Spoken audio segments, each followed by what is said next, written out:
அக்கா மாமா மாமா ஆதரே வாங்க. சாரி ஆதரே, இன்னைக்கு ஆஃபீஸ்க்கு லீவ் போட்டுட்டு வந்தலாம் தான் போனேன். ஆனால் திடீர்னு 2-3 முக்கியமான மீட்டிங் அட்டன் பண்ணுற மாதிரி ஆயிடுச்சு. அதனால தான் லீவ் போட்டுட்டு வர முடியல. பரவாயில்லைங்க, இதுக்கே சாரிலாம் சொல்றீங்க. ஆமா, மாமா எப்படி இருக்காரு?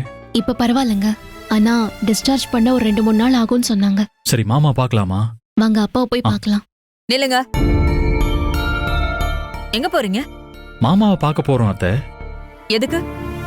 தம்பி அரைகுறையா விட்டத நீங்க முழுசா செஞ்சு முடிக்கலாம்னு பாக்குறீங்களா? சித்தி, ஏய், நீ இதுல தலையிடாத. உன்கிட்ட நான் ஒண்ணும் பேசல. நீங்க பேசுறது என் புருஷன் கிட்ட. இவர் அப்பாவை பார்க்க கூடாதுன்னு நீங்க சொல்லக்கூடாது. என் புருஷனை பார்க்க கூடாதுன்னு நான் தான் சொல்லுவேன். மா, அவர் உன் மாப்பிளமா? டேய், என் புருஷனை கொலை பண்ண பார்த்த கொலைகாரனோட அண்ணன். இவரு என் புருஷனை பார்க்க கூடாது. நான் பார்க்கவும் விட மாட்டேன். சித்தி, நீங்க தேவையில்லாம பிரச்சனை பண்ணிட்டு இருக்கீங்க. என் அப்பாவை ஆக்சிடென்ட் பண்ணது கார்த்தி தாங்கிறது இன்னும் கன்ஃபார்ம் ஆகல. ஒருவேளை இது கார்த்தி தான் பண்ணான்னு வச்சுக்கிட்டாலும் அதுக்கு இவர் என்ன பண்ணுவாரு? இந்த பார், என்ன பொறுத்த வரைக்கும் அண்ணன் தம்பி எல்லாருமே ஒண்ணுதான். இவர் என்ன ரொம்ப யோக்கியமா? அந்த 10 லட்ச ரூபாய் கடனை இவர் நினைச்சிருந்தா இந்த கையில வாங்கி அந்த கையில கொடுத்திருந்திருக்கலாம். ஆனா இவர் என்னோட பத்திரத்தை எப்படியாவது அடமானம் வைக்கணும்னு கங்கனை கட்டி பிரச்சனை பண்ணி என் பத்திரத்தை கையை விட்டு போக வச்சுட்டாரு.